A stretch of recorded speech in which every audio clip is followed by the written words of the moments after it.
Fala pessoal, aqui quem fala é o David, bem-vindo a mais um Sala Verde. Hoje para falar um pouco sobre Fortaleza e Palmeiras, né? Esse jogo que aconteceu no Nubank Park. Palmeiras venceu por 3-0 ali, gols de Maurício, Arias e Flaco Lopes.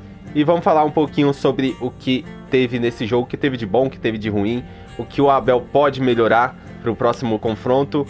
Mas antes vou pedir para você deixar seu like, se inscrever, comentar e compartilhar esse vídeo para que a gente consiga crescer mais esse canal, para que eu consiga trazer mais esses conteúdos que eu trago aqui sobre Palmeiras para você. E assim você incentiva também, né, a criar cada vez mais conteúdos relacionados ao Palmeiras com sinceridade, com uma visão real e não sensacionalista, né? Bora falar do confronto? Bom, tô aqui com os números. O Palmeiras, ele teve um confronto um pouco equilibrado aqui entre questões de chances de finalizações, né? Passes foi um pouco superior, mas no primeiro tempo foi muito mais pró-Fortaleza do que pró-Palmeiras. A gente tem aqui finalizações de 18-17, então isso mostra que o Palmeiras deixou o Fortaleza finalizar muito, né? Correu muitos riscos. Tivemos 7 escanteios para cada lado e em desarmes foram 18 contra 14 do Fortaleza. Então, faltas cometidas também foi 9-9, né? Então, teve um número de faltas muito igual. Então, apesar do placar, o Fortaleza ele se comportou muito bem, sendo um time que vem sofrendo com algumas questões financeiras, sofre muito por conta da queda para a Série B, né? E é um time que não coloca tanto não aposta tanto nessa Copa do Brasil, né? Para seguir na disputa, para tentar conseguir o título. Um time que anteriormente, né? Em anos anteriores, conseguiu demonstrar muita coisa ali, mas esse ano vem sofrendo um pouco por conta dessa queda para a Série B no ano passado. Então, eu acho que o Palmeiras poderia ter começado melhor, né? Eu acho que o Palmeiras ele teve muitos erros pequenos de passe, erros que poderiam ter resultado em coisas piores, né? Inclusive um erro grotesco de passe do Emiliano Martins no meio campo, que poderia ter causado a expulsão de um dos nossos zagueiros, né? O Emiliano Martins, que foi uma opção ali com o Gustavo Gomes suspenso, né? Suspenso não, o Gustavo Gomes lesionado, né? Que ele sofreu uma lesão, uma entorse no tornozelo, foi alguma coisa assim, ou foi um edema de grau leve, e ele não pôde atuar nesse confronto. O Abel optou por colocar o Emiliano Martins. Eu imaginava que ele fosse colocar o Giai ou o Kelvin, né, e voltar com a dupla de zaga ali, com a linha de 4 na defesa, colocando o Alan um pouco mais à frente, mas não, ele optou por colocar o Emiliano Martins como um terceiro zagueiro pela direita e continuou com o Alan como ala. O Alan que foi muito importante nesse jogo. Por quê? Porque apesar da dupla Arias e Andreas Pereira estarem funcionando muito bem nos últimos jogos, eles não estavam conseguindo render no meio campo, né? Não estavam conseguindo render no sentido de trocar muitos passes ali. O Arias ele até vinha buscar muito a bola no primeiro tempo, ele estava conseguindo chegar ali nos espaços, mas o Andrés parece que ele estava um pouco aquém ali do jogo, então ele não chegava muito perto ali do Arias para fazer 1-2, para fazer a tabela, e aí depois o Abel no meio do jogo arruma isso, e o Andrés começa a participar mais. Não estou dizendo aqui que os dois jogaram mal, mas o posicionamento deles permitiram que o Fortaleza dominasse mais o meio campo no primeiro tempo.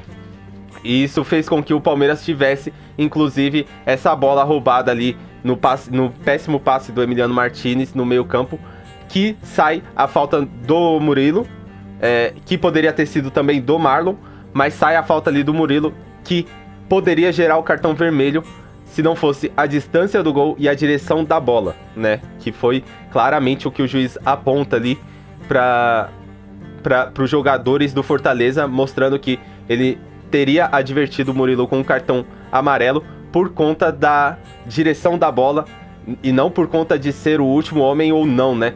Então, o Marlon também vinha na recomposição ali junto com o Murilo, e tinha o o próprio Alan, se eu não estou enganado, voltando lá pela direita para conseguir recompor. E então tinha alguns fatores ali que permitiram, digamos assim, que o Murilo não fosse expulso, mas poderia ter custado muito caro esse lance do Emiliano Martins. Emiliano Martins, eu acho que ele, durante o jogo, ele foi muito de 8 a 80 em muitos momentos. Em alguns lances ele erra feio, como nesse. No segundo tempo ele volta a errar um passe que deu um contra-ataque pro Fortaleza, e aí poderia ter gerado uma reação, né, ou ter deixado o Fortaleza mais vivo pro confronto de volta. Mas no mais, o Abel, ele acerta de certa forma colocando um jogador mais defensivo para que os nossos jogadores mais criativos brilhem, né? Como é o caso do Alan, que eu tinha dito aqui que ele foi muito importante. Por quê? Porque ele conseguia ir pro lado e pro outro, né? Ele estava sendo muito marcado pelo lateral do Fortaleza. Toda vez que a bola ia em direção a ele no primeiro tempo, o lateral estava na bota dele, e aí ele conseguia se desmarcar como? Indo pro meio, indo pra dentro, né? Pra dentro do campo. Ele que também é um jogador que já atuou como meio campo ali na base do Palmeiras, ele corta pra dentro em algumas oportunidades e consegue criar algumas grandes chances ali pro Palmeiras, inclusive em duas oportunidades que ele finaliza um pouco mal. Uma que ele finaliza com a direita por cima do gol, até um pouco... não tão mal, né? Que foi uma tabela com áreas, e outra que ele finaliza tentando jogar, cortar para a esquerda, ali numa bola enfiada do Sousa, e ele acaba isolando a bola e indo para lateral essa bola, né? Mas eu acho que o Palmeiras só peca muito no primeiro tempo, né? No primeiro tempo ele joga muito mal, muito abaixo do que é o esperado, muito abaixo do que a gente está acostumado a ver. Mas no segundo tempo, o Palmeiras volta com uma postura diferente, com o Andréas e o Arias jogando muito mais aproximado um do outro, com o próprio Marlon tocando mais a bola pra frente, né? Que é uma questão que tem de um Marlon, ele muitas vezes pega a bola e cadencia o jogo, toca pra trás, e isso atrasa um pouco o jogo do Palmeiras, mas nesse segundo tempo ele começa a tocar mais a bola pra frente, e o Palmeiras melhora, e aí sai o gol, um golaço do Maurício, né? O Maurício que volta dessa Copa do Mundo e tá fazendo partidas assim muito boas, jogando nessa nova função, entre aspas, né? Uma função que ele não vinha atuando tanto, que é uma função mais como um atacante do que como um meio-campo, né? Armador.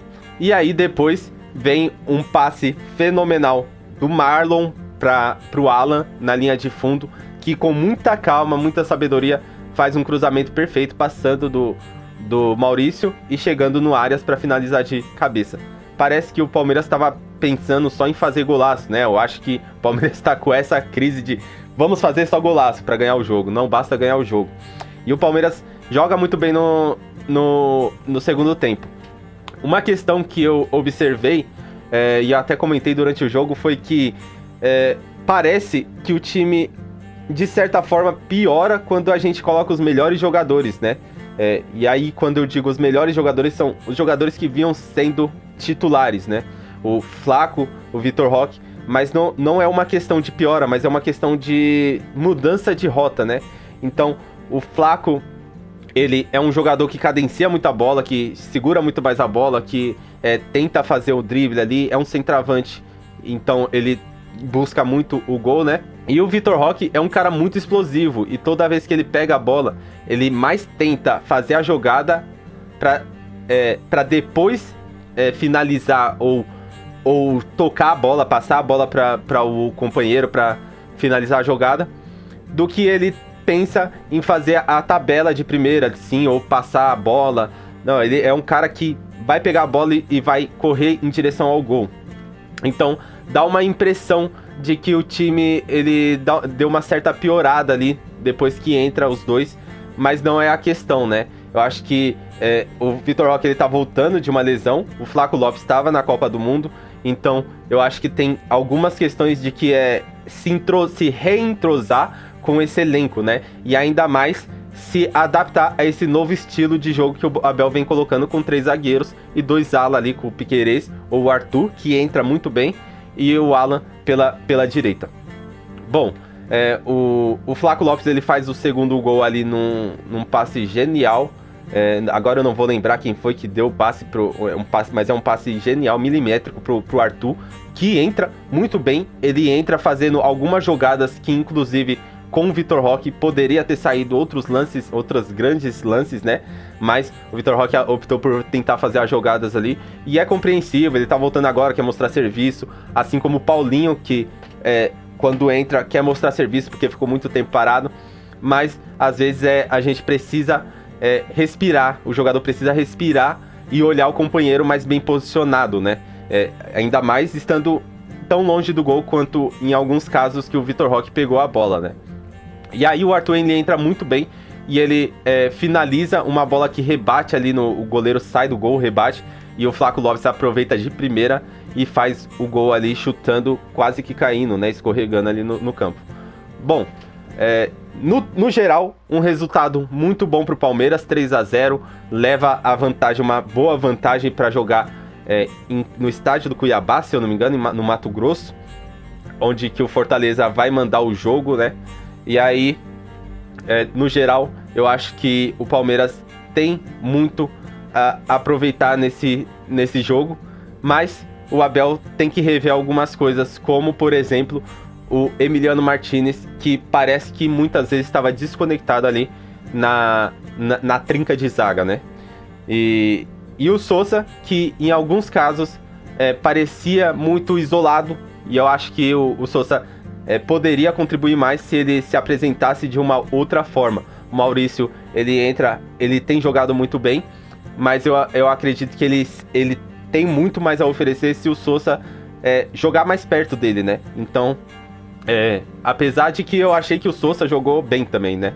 Então, não tem muito o que olhar. Eu acho que, apesar do primeiro tempo ali que o Palmeiras errou muitos passes, deu muito espaço pro Fortaleza, e no final do jogo ali, onde que acaba errando de novo alguns passes e dando contra-ataques pro Fortaleza, no geral, eu acho que o Palmeiras conseguiu fazer o dever de casa e conseguiu fazer a rotatividade de jogadores, né, que é necessário para sobreviver a todas as competições, trazendo alguns jogadores para dar ritmo e colocando jogadores para dar confiança, como é o caso do Maurício e do Sousa. Bom, é isso, galera, vou ficando por aqui. Se gostou, deixa o like, comenta, compartilha esse vídeo, vai ajudar demais no canal. Me diz aí também nos comentários o que você achou desse jogo, o que você não gostou desse jogo também.